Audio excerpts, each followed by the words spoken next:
Okay, Unit 10, Lecture 3A, we're going to start Vietnam and SALT. We'll get to SALT, Strategic Arms Limitation Treaty.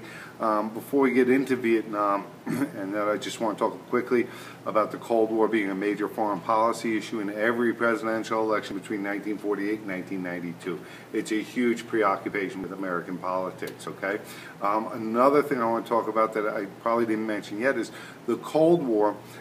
We spend a lot on military, all right, a ton. And the U.S. government's military spending is going to benefit Virginia more than any other state in the Union during this time, okay?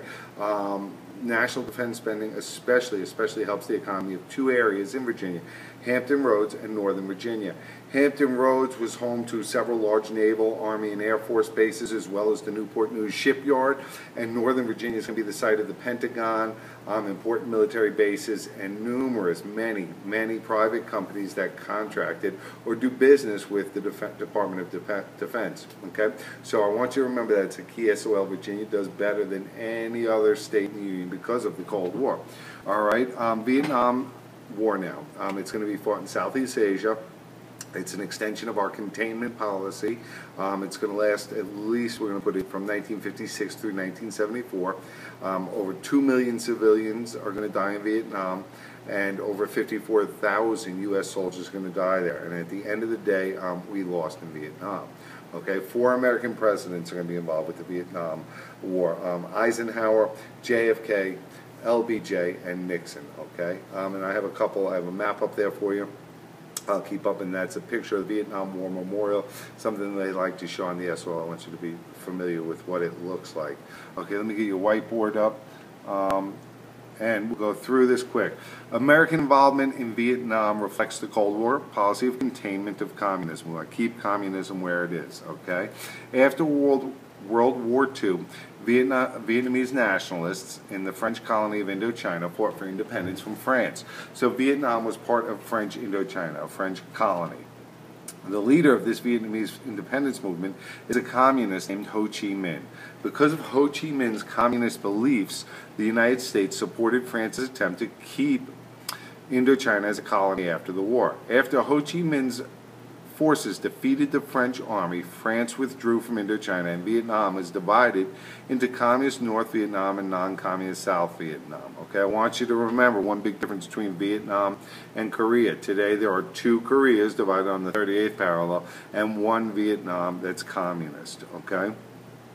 So reunification elections were scheduled for the mid-50s, but they're canceled because of the Eisenhower administration's fear and concern that Ho Chi Minh would win and all of Vietnam would become communist.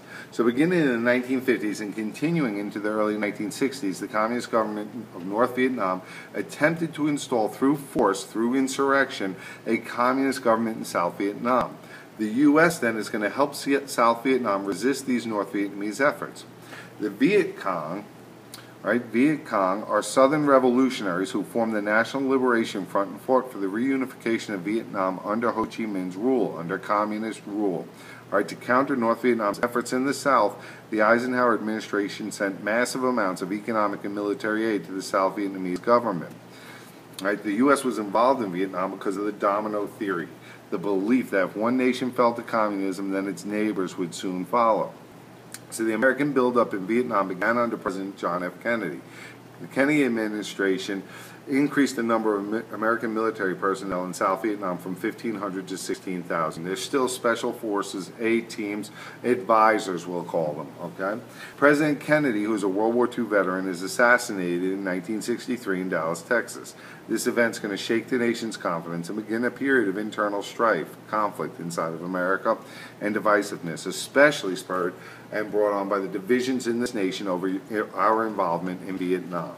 Okay, so Vice President LBJ is going to succeed Kennedy, and a crisis in the Gulf of Tonkin in 1963 led to a large-scale expansion of U.S. involvement. We claim the North Vietnamese fired on U.S. ships or our ship in neutral waters. In response, we don't declare war, but Congress passes the Gulf of Tonkin Resolution, which gave the President a blank check to carry out the war or non-war by whatever means necessary. Okay, so after this war, Congress will pass the War Powers Act, which says if the President sends troops anywhere without a declaration of war, Congress can bring them home within 60 days. Reverses Gulf of